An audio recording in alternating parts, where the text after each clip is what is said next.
Dentista, seu paciente chegou com estalos na articulação temporomandibular.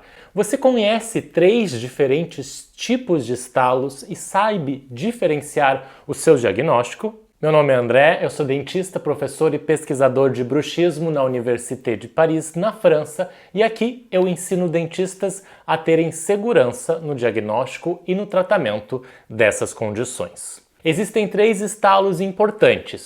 O estalido, que é um estalo mais baixo e contínuo, muito característico de adesões de disco relacionados ao bruxismo, principalmente de apertamento.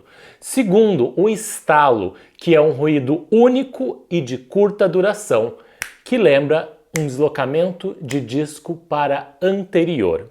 E o terceiro é um barulho de pisar em folhas secas ou areia no ouvido, que é um barulho de crepitação e lembra a gente diagnósticos de DTMs degenerativas.